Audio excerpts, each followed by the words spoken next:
Learning agent के ऊपर एक क्वेश्चन एग्जाम में आने के चांसेस बहुत ज़्यादा है, इसलिए अगले बस 5 मिनट में हम लर्निंग एजेंट क्या होता है इसको डिटेल में पढ़ने वाले हैं। सबसे पहले तो हमें ये समझना पड़ेगा कि एक एजेंट क्या होता है। Agent is something that perceives its environment through it's sensors and acts upon that environment through it's actuators. इसका मतलब ये है कि जो एजेंट होता है वो अपने एनवायरमेंट को परसीव करता है, यानी कि एनवायरमेंट से इनपुट लेता है अपने सेंसर्स की मदद से, और इनपुट लेने के बाद या परसीव करने के बाद वो जो सारा का सारा इन्फॉर्मेशन है वो यहाँ पे प्रोसेस होता है एंड देन एक्चुएटर्स की मदद से एक्शन लेता है ओके अपने एनवायरनमेंट में। अब तुम्हारे मन में सवाल आ रहा होगा कि सेंसर्स क्या होता है एंड एक्चुएटर्स क्या होता है। अगर सपोज मैं एक रोबोटिक एजेंट हूँ एंड अगर सपोज ये मेरा एनवायरनमेंट है तो मैं ये एनवायरनमेंट कहाँ से देख पा रहा हूँ? अपने आंखों से। बट मैं तो एक रोबोटिक एजेंट हूँ, रोबोट के आंखें नहीं होते, रोबोट का होता है कैमरा। तो इसका मतलब मैं मेरे कैमरे की मदद से देख पा रहा हूँ मेरा एनवायरनमेंट।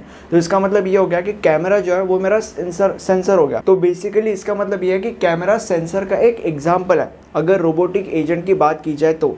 एंड एक्चुएटर्स का मतलब क्या है? एक्चुएटर्स का मतलब ये होता है कि ऐसी चीज़ें जिसकी मदद से, अगर सपोज हमने रोबोटिक एजेंट का एग्जांपल कंसिडर किया तो जिसकी मदद से रोबोटिक एजेंट एक्शन ले सकता है। तो रोबोटिक एजेंट किन किन चीज़ों की वजह से एक्शन ले सकता है? अपने हाथों की वजह से और अपने पैरों की वजह से, राइट। तो basically robotic hands and robotic legs ये एक्चुएटर्स हो गए, या बेसिकली आप इनको एक्चुएटर्स के एग्जाम्पल्स भी कह सकते हो।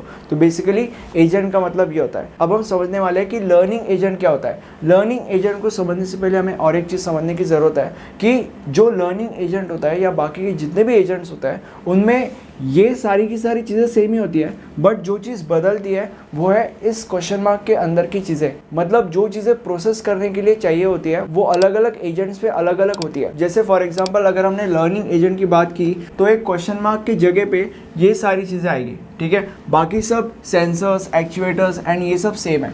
अब हम लर्निंग एजेंट को समझते हैं। अब अगर सपोज आपने इसको और इसको कंपेयर किया तो आपको ये पता चलेगा कि यहाँ पे 4 मेजर एलिमेंट्स है: critic, learning element, problem generator and performance element. तो बेसिकली हमें इन 4 एलिमेंट्स को समझना है। अब लर्निंग एजेंट के बारे में एक चीज़ तुम्हें पता होनी चाहिए, विच इज़ लर्निंग एजेंट में और बाकी जितने भी एजेंट्स हैं उन सारे के सारे एजेंट्स में एक बहुत ही ज़्यादा स्पेशल डिफरेंस है।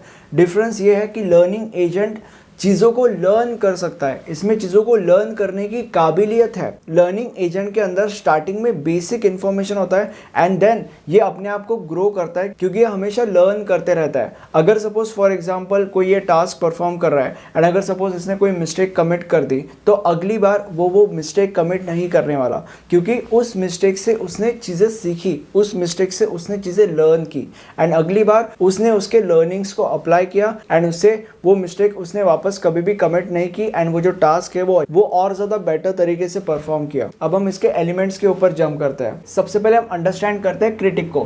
क्रिटिक फीडबैक देता है लर्निंग एलिमेंट को, बट इस फीडबैक के अंदर होता क्या है? देखो, जब भी लर्निंग एजेंट इनपुट लेता है अपने सेंसर्स की मदद से तो इस इनपुट में इस लर्निंग एजेंट के द्वारा किए गए एक्शंस की वजह से एनवायरनमेंट में क्या इफेक्ट्स होने वाले हैं वो इफेक्ट्स होता है इस इनपुट के अंदर, और वो इनपुट जिसमें सारे के सारे इफेक्ट्स होता है वो क्रिटिक को दिया जाता है। और क्रिटिक जो होता है उसके पास ऑलरेडी परफॉर्मेंस स्टैंडर्ड्स होते हैं, मतलब उसको पता होता है कि इसके एक्शंस की वजह से एनवायरनमेंट में क्या इफेक्ट्स होने चाहिए। तो बेसिकली इन शॉर्ट मैं ये कहना चाहता हूँ कि क्रिटिक क्या करता है, इसके एक्शंस की वजह से एनवायरनमेंट में जो इफेक्ट्स होने वाले हैं और जो इफेक्ट्स होने चाहिए इन दो चीज़ों को कंसीडर करता है और एक फीडबैक बनाता है, और वो फीडबैक लर्निंग एलिमेंट को दिया जाता है। अब हम जंप करते हैं लर्निंग एलिमेंट के ऊपर। लर्निंग एलिमेंट एजेंट को एनवायरनमेंट से चीज़ें लर्न करने के लिए अलाउ करता है, या आप इसको ऐसे भी कह सकते हो कि लर्निंग एलिमेंट एजेंट को एनवायरनमेंट से नई नई चीज़ें सीखने के लिए एनेबल करता है, राइट। एंड ये किसकी मदद से हो पाता है?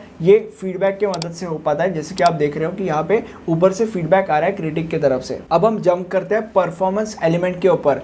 परफॉर्मेंस एलिमेंट को लर्निंग एलिमेंट एंड सेंसर्स के द्वारा इनपुट मिलता है, और इन इनपुट्स को कंसीडर करके कौन से एक्शन परफॉर्म करने चाहिए वो एक्शन चूज करने के पीछे परफॉर्मेंस एलिमेंट का हाथ होता है। एंड एक्शन चूज करने के बाद उस एक्शन को एक्सटर्नल एनवायरनमेंट में परफॉर्म करने के पीछे भी परफॉर्मेंस एलिमेंट का हाथ होता है। And now the last element is problem generation. Agent को ऐसे एक्शन सजेस्ट करना जिसकी वजह से एजेंट को नया इन्फॉर्मेशन या नया एक्सपीरियंसेस मिल सके। इसके पीछे प्रॉब्लम जनरेशन का हाथ होता है। अब इस सब्जेक्ट के नोट्स मैंने आपके लिए बनाए हैं और अगर आपको नोट्स परचेस करना है, सारे के सारे डिटेल्स आपको डिस्क्रिप्शन बॉक्स में नीचे मिल जाएंगे। ये सारी की सारी चीज़ें ड्रॉ करने में बहुत ज़्यादा मेहनत लगती है, इसलिए अगर आप इस वीडियो को लाइक कर दोगे तो मुझे काफ़ी अच्छा लगेगा। एंड ये जो पूरा का पूरा सब्जेक्ट है, ये सब्जेक्ट मैंने इस प्लेलिस्ट के अंदर सिखा के रखा है पूरा का पूरा। यहाँ पे जाके आप पूरे के पूरे सब्जेक्ट को फ्री में यूट्यूब पर ही देख सकते हो। कमेंट सेक्शन में मुझे बताओ कि वीडियो कैसा लगा।